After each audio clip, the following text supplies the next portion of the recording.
Assalamualaikum Ustadz, saya Luki. Saya mau tanya tentang penggunaan hukum behel itu bagaimana. Terima kasih. Waalaikumsalam warahmatullahi wabarakatuh. Saudari Luki tampil cantik, menarik, indah. Itu memang dambaan semua orang. Dan secara fitrah itu memang sudah sebuah kesenangan. Karenanya banyak orang yang kadang untuk melayani hal ini terlalu berlebih-lebihan. Sampai kemudian dia harus operasi plastik untuk sekedar memacungkan hidungnya. Atau dia harus mencukur alisnya.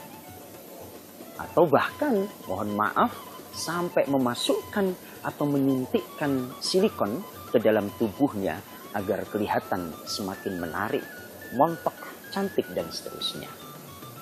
Saudaraku, Al-Quran sudah menyampaikan, وَلَقَدْ خَلَقْنَا الْإِنسَانَ فِي أَحْسَنِ تَقْوِيمٍ, bahwa sudah tercipta manusia itu dalam sebaik-baik bentuk. Karena dalam sebaik bentuk ini, para ulama menyampaikan bahwa merubah apa yang sudah diciptakan Allah itu dilarang. Merubah apa yang saat lahir kita punya itu dilarang. Meskipun di sini ada sebuah celah di mana saat perubahan itu tujuannya untuk mempermudah kedekatan kita kepada Allah, itu diperbolehkan. Karenanya, ketika seseorang memakai behel gigi misalnya, kita kembalikan kepada tujuan awalnya. Kalau behel gigi yang dipakai itu punya tujuan hanya sekedar untuk mempercantik dirinya, maka semua ulama menyampaikan dilarang.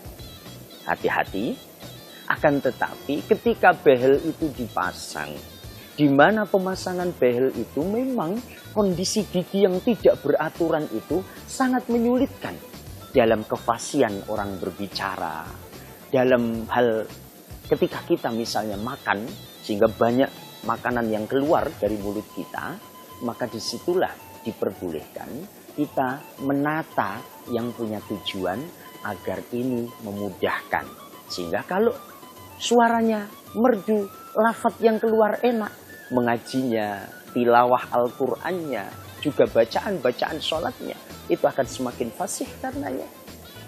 Kalau kemudian dipasangi behel itu yang semula tidak beraturan menjadi lebih beraturan, sehingga makan dan seterusnya itu lebih mudah, dan dia secara fisiknya juga akan semakin terpelihara, sehingga kedekatan kepada Allahnya itu akan menjadi-jadi, akan berlebih lagi, maka itu diperbolehkan. Karenanya, ingat, semua yang diciptakan Allah itu tentu sudah dengan kadar perhitungan dari Allah, dan itu yang terbaik untuk kita. Wallahu a'lam bishawab.